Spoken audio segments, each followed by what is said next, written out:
अरे सुन ले रे भाई,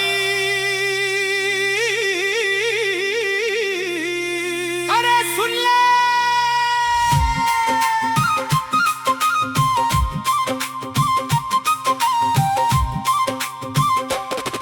अरे बिंदु आत्मा बस तेरे भाई, बिंदु बाबा ला याद कर। देह अभिमान छोड़ दे रे, देह अभिमानी बन जाकर। लवली लक्ष्मी नारायण जैसे बनना हवे तोरे मन। गुप्त मेहनत याद के कर ले, कट ही पाप पुराण। अरे बिंदु बिंदु के जाप कर ले, हाय रे भाई। अरे बिंदु बिंदु के जाप कर ले, हाय रे भाई। लौकिक बाप ला सब जानते, पर लौकिक ला भूले हवये। मैं आत्मा स्टार हमरे ही बात ला सब भूलाए हवे। 84 जन्म के पाठ धरे, बिंदी में भरे हवे राज। साइंस वाले चांद मजा थे, पर ज्ञान बड़ भारी हवे आज। बाबा कही थे मन मना भाव मोला, याद कर ले प्यार से। आयरन एज के कटने करे ही, गोल्डन एज माँ चल बेकार से। अरे बिंदु बिंदु के जाप कर ले, हाय रे भाई। अरे बिंदु बिंदु के जाप कर ले, हाय रे भाई।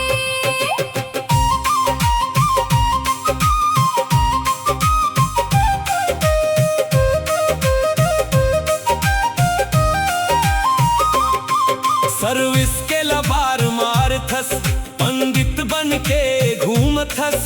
हिस्ट्री ज्योग्राफी सुना थस, पर योग में कच्चे हवस। बाबा पूछते चार्ट कहाँ हवे, याद के घड़ी कितना कर थस।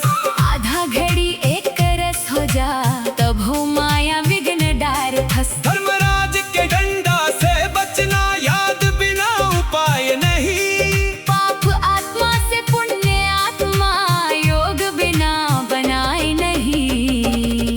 अरे बिंदु बिंदु के जाप कर ले, हाय रे भाई। अरे बिंदु बिंदु के जाप कर ले, हाय रे भाई।